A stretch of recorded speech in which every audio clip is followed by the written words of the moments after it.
Pjesa tjetër pastaj mbetet për mos të flasim për transportin ndërqytetas pastaj. Se e di që ke rezervat e tua, po doja ta pyesja edhe Senadën, a ka më shumë fluturime të shkurtra me shtimin e linjave dhe dyher ose linjë mëngjesi dhe darka? Pra, sepse kemi parë të reklamuara nga operatorë turistik edhe udhëtime tetor në një qytet italian apo kthem brenda ditës. Ndikohet kjo edhe nga çmimi për të kursyer pak apo? Shtohen dita ditës më së shumti këto linjet e shkurtra. Linjet e shkurtra pra qytetet europiane. Aty ku ka më shumë turizëm, aty ku ka më shumë vende të zhvilluara, qytetet që janë karakteristike që thithin sa më shumë turista, aty po kanalizohen edhe shqiptarët për të udhëtuar. Ka udhëtime që bëhen brenda ditës, shkojnë në mëngjes, kthehen darkë. Po kjo nuk ka të bëjë me faktin që është një biletë e lirë, ka të bëjë me faktin tashmë të shqiptarëve që po tentojnë gjithmonë më shumë që të zgjerojnë horizontet dhe të udhëtojnë. Fundjava njëherë është plot, është për të gjithë. Të gjithë njerëzit udhëtojnë në fundjavë. Tirana është bosh në fundjavë, disa udhëtojnë jashtë qytetit, po një numër shumë i madh udhëton edhe totalisht jashtë shtetit, qoftë edhe vetëm për fundjavë. Pra në çdo përpara kishim një planifikim të pushimeve, po them kështu pushime 2 javore. Gjithë vitin kishin një lloj lineariteti si thuash edhe kishin atë pushimin 2 javor, tashmë pushimi po është transferuar në fundjavë. Pra çdo fundjavë njerëzit marrin avionin dhe vizitojnë një qytet të ri, një destinacion të ri.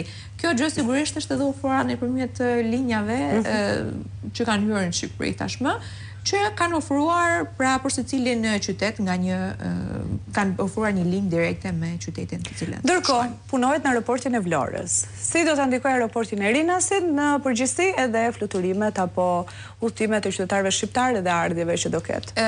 Janë 2 tipologji të ndryshme, besoj aeroporti i Vlorës do funksionojë, do ketë më shumë linja gjatë pjesës së verës, pasi pritet që turistat që hyjnë në Shqipëri, numri i turistave, jo thjesht pasagjerëve, se tham që këta që janë Tiranë shumica janë pasagjerë, kurse Vlora do ketë më shumë karakter turistik. Pra gjatë pjesës së verës do ketë një rritje më të madhe.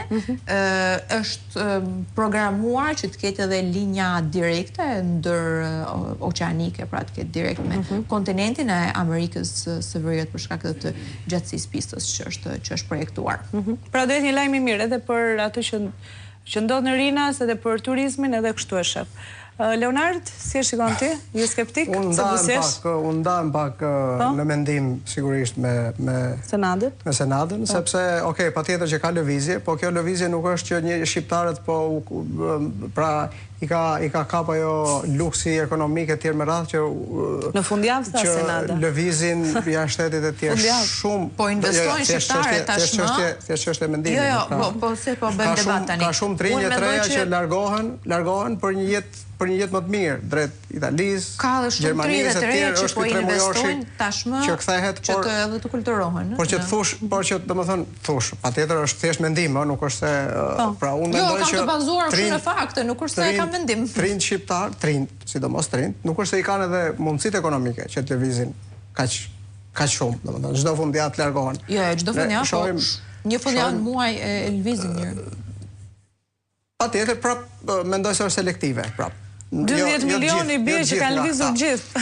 Pra ajo shifra 12 pasagjerë dhe qytetarë të Tiranës. Është pra e përzierë, siç e thamë edhe më përpara. Pra nuk është se janë vetëm shqiptarë, se ne 12 milion si banor jam të ashtu. Por patjetër që tani bota patjetër me globalizimin po bëhet më aksesueshme, po kthehet në atë që i thonë këto në një fshat, sepse çdo kush mund të lëviz në çdo vend. Patjetër që agjencitë low cost bëjnë punën e vet, ndihmojnë. Ka ndikimin e tyre. Mund gjesh bileta me 15 euro, me 20 euro. Në këtë kuptim patjetër që është një lehtësim, por sigurisht varet, pra ka edhe indikatorë të tjerë më të drejt për drejt në ekonomi që ndikojnë në lëvizje dhe në turizëm. Ne sigurisht që duhet të punojmë pak më shumë në çdo sferë që të jemi më atraktiv në raport edhe me vendet tjera fqinje. Aeroporti Vlorës si e shikon? Disi mund ta zgjidhim ne, fal. Jo, se nuk e di se do vazhdojmë. Jo, aeroporti Vlorës? Aeroporti Vlorës patjetër është lajm i mirë edhe për ty. Është zhvillim i madh, është epokë e re në aspekt për turizmin shqiptar, sepse pavarësisht se aeroporti Kukësit nuk është se pati atë suksesin që ne prisnim të ketë, pra pati atë ndodhi çfarë ndodhi atje dhe nuk jam lënë as ta komentosh, por ndërtimi i aeroportit Vlorës do të sjellë një epokë të re për Shqipërinë dhe për njerëzit cilët mendojnë të vinë në Shqipëri. Zgjidhja që sugjeron? Po thosha, jo, pjesa pra zgjidhje më mirë do ishte sikur ne ta prodhonim vetë naftën, faktikisht, ta përpunonim dhe ta prodhonim vetë. Kam marrë disa informacione që ne kemi mundësi, domethënë, për ta bërë. Sigurisht kam folur edhe me inxhinierë ekspert që janë fiks të naftës, so unë nuk jam fiks eksperte pra inxhinierisë së naftës, po është një opcion i mundur në qoftë se ekziston gjithmonë ajo iniciativa mirë për të marrë me naftën që kemi ne. Se edhe ne jemi një vend prodhues i naftës.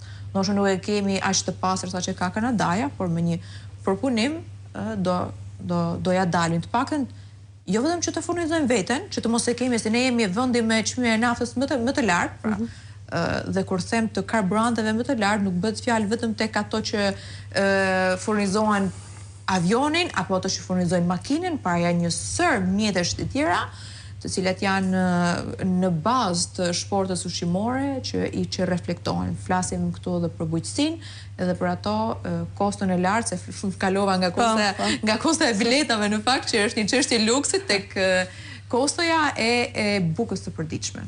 Kjo është tanë çështja. Nëse ne do të arrijmë të prodhojmë vetë naftën, do zgjidhemi shumë probleme, jo vetëm ato të makinave, por edhe tek shportës së përditshme. Kjo na duhet për në Instagram, por çmimet e biletave. Edhe çmimet e biletave do të kishim tashmë në kontroll. Po. Kishim drejtër se patjetër është karburanti, po. Okej. Edhe mund të kishim edhe pra mund vendosim taksat të ndryshme, facilitete të ndryshme për avionet që operojnë tek ne, që i përdorin aeroportet tona, po them aeroportet sepse jemi në Rinas për momentin, mund të kemi së shpejti Vlorën, mund të kemi nesër pas nesër edhe Shkodrën sigurisht, pra në qoftë se ne do t'i përdorim këto, mos ma hi Shkodrën se jo, asnjë. Në qoftë se do t'i përdorim këto aeroporte politikisht mirë dhe financiarisht, pra edhe nga ana menaxhimit ekonomik, pra ekonomikisht mirë, do kemi një shpërndarje të resurseve në të gjitha qytetet dhe në të gjithë popullsinë. Dhe pastaj ndikimi drejt për drejt turizëm, që në të gjitha fushat e ekonomisë. Në lidhje me Shkodrën, para aeroportit uroj të bëhet rruga, inshallah, sigurisht, ajo është urgjente, përsa aeroporti është luks. Hyrja kryesore e Europës në kufirin toksor në Shqipëri. Me gjithë, po. Edhe pse ka një volum kaq të madh, kaq të lartë, akoma është një ajo kalim është në fakt nuk është një ëndër ose një luks siç është aeroporti i Shkodrës, është një domosdoshmëri, por që fatkeqësisht pavarësisht se ka shkuar në domosdoshmëri edhe është arteria